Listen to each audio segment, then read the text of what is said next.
What's going on, guys? Today I just want to make a quick video. This would be a fun one about the different countries that I've lived in so far. I work remotely and I've been able to live in Mexico only for 2 weeks, although I did live like a local.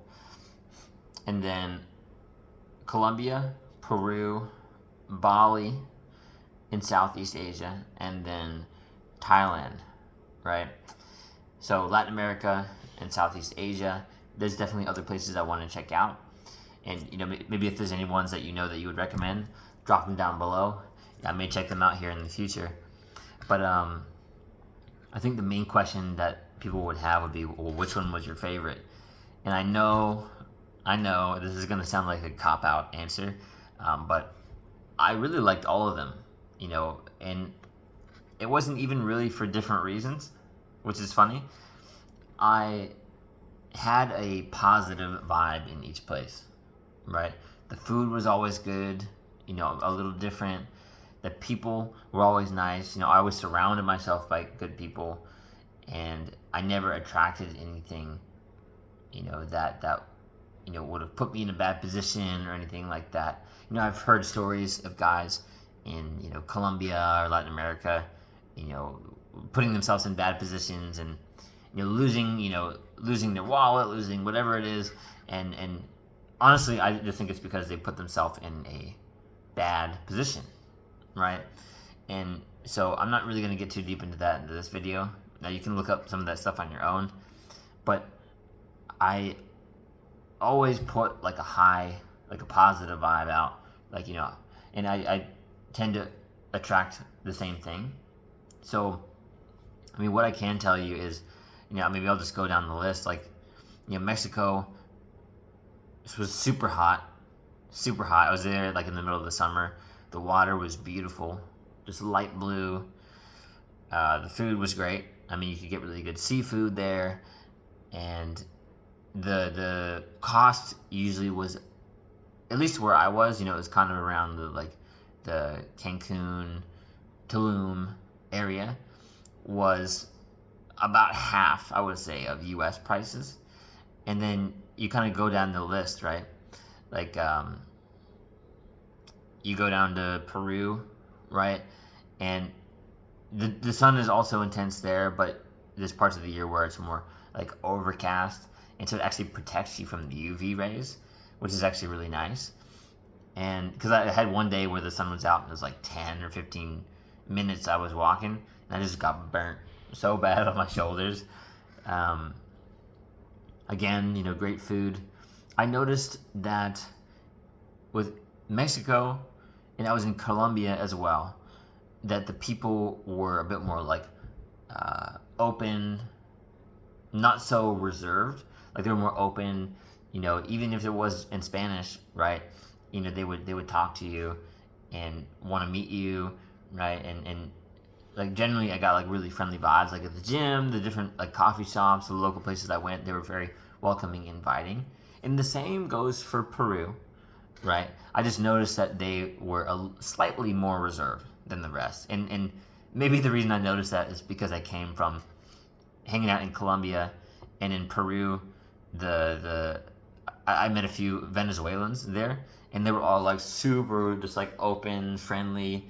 They were flirty and just you could tell that they were just having fun all the time. Just kind of at play with life. They were really enjoying themselves, and that was really amazing to see. And the Peruvians, again, they, all super nice people. I have nothing but good things to say about them. And yeah, Colombia was great too. Again, really friendly people, amazing coffee, and I probably went to one of the best gyms I'd ever been to in Colombia and Peru. They actually had the same place, but yeah, those were great. And then in terms of Bali was a super different vibe than I've been used to, right? Because I've never been over to Asia before. Lots of Hindu temples and really cool landscapes, like the beach and the rice fields, and the food, all the local street vendors. There's street food, which I wouldn't necessarily recommend. It's hit or miss for a foreigner getting food poisoning. You can find some good ones, of course. There's the street food, but then there's some really great local shops for food as well.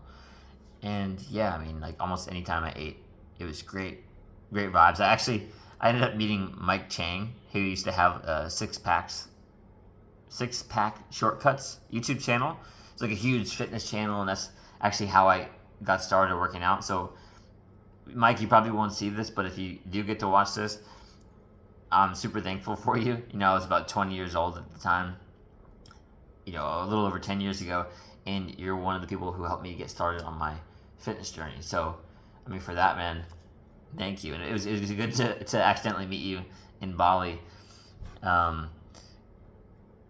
If you want to check it out, you know, Mike's running a cool retreat now involving, you know, a bit of yoga and exercise and meditation. I won't be able to explain it the best, but check out Flow 60 if you Google it. You should be able to find it. Super nice guy, super cool guy, and he's really into like holistic practices. So check that out. Outside of that, I mean, again, like the Bali, like the beach was beautiful. People were all really friendly, and a lot of fun things to do there, really. In Thailand, the same. I mean, Bangkok, I was there for a while, and there's really something for everybody to do there, right? Like no matter what kind of person you are, like there's something for anybody to do. And you know, there's rainy season where it kind of pours a little bit, and then there's also like a dry season. I was there when it was like 103 degrees and just sunny all the time, and it was like nice because you're getting your sun in, but also like you're just sweating all the time. Like you go out on a date and it's just like, it was the same with Mexico actually. Like you accept that you're going to be sweaty even though you just took a shower, which is pretty funny. I mean, the girl's that way too, so you know you're both in the same position. But Thailand was really cool. They had the BTS SkyTrain, which, you know, it's like a subway above ground, super fast. You can skip the cars. You can get on a bike if you want. That's going to be faster than the cars in the traffic.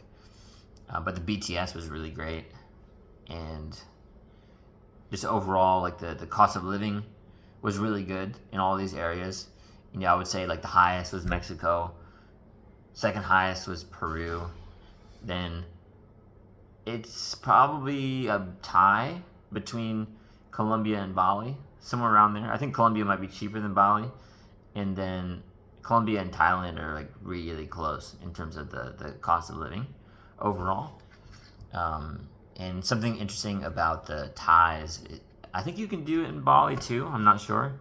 But you can negotiate prices on certain things, right? Like the taxi fare or rent, right? Like if you do like a long-term lease, like you can negotiate that with them, which is super cool. And yeah, I mean, there's so many things that I could say about both these places, but if you're interested in traveling, these places are great. And by the way, what I said earlier about like the safety level, like I know people who have put themselves in compromising positions, and you know they've found trouble, like you know, getting their wallet stolen or whatever. If you avoid that, if you put yourself in if you just stay smart, right? Like doing things during the day when the sun's out in nicer areas, right? And you know, maybe not making eye contact with someone who seems a little bit like, you know, a little bit off, right? Like just, you know, watch yourself. Street smarts, that's all it takes. And I mean, all of these cities, these places were beautiful. Like every time I was in one of the spots, you can look up a location that people, like maybe travelers, like to stay or close by, and you can still get a really good feel for the local lifestyle. So sometimes what you hear, like it's like scary, like it's like a little bit fear-based from people, like, oh, like you see it a lot in like the news, right? It's like, I don't know, don't travel to this place. Colombia was amazing. safe for me. Peru was safe. Mexico was safe. Bali, Thailand, they're all safe. Just keep your wits about you. Be a good person. Everyone's super kind and welcoming in these places. So I can't say enough good things about them. So really, I mean, I recommend checking out all these places. But, we're all different people. So what I recommend fully, like, what's the moral of this video is, if there's somewhere that you've been wanting to travel, go there. And also start just figuring out what it might look like to live there too, right? Because if you can find a remote job or start your own business and have that freedom, that's one of the biggest game changers in my life was like, oh, so I can live anywhere and I can reverse engineer the life that I really want, right? And sometimes that starts with like, I like to live in, you write all the details. Like, I like to live in this kind of place, write out all the things about it. Is it in a city, close to a beach, blah, blah, blah. Does it have a gym nearby? Can you walk? Like, all these different things. Like, do you need a car? And you can kind of reverse engineer what you need. Like, you can reverse engineer your business or the kind of financial situation you need to be able to live abroad or wherever you want to live. So you can reverse engineer that. You can reverse engineer where you want to do it from, right? So that will probably be first, then the work, and then everything else will just come along with that, all the relationships and the amazing adventures that you're going to have. I know this was like a bit of like a long-winded video and maybe a bit scatterbrained, but I just wanted to get out some of the things that I've been thinking about living in these different countries so far. And one last pro tip for you I'd recommend is sometimes the remote work or the digital nomad thing can be like people say that they want to go home after a while. And truthfully, I think that's because they weren't making an effort to socialize when they were in these countries, right? Because you can be a digital nomad, remote worker, and just work in a hole all day, right? Like, in your apartment, closed off from people. You go to a co-working cafe and not talk to people. If you're not being social and you're like, oh, I didn't meet anybody. Well, of course, that's why you wanted to go home, right? So you need to make it sustainable in terms of your work, in terms of your social life. And that way you're going to develop amazing relationships across the world.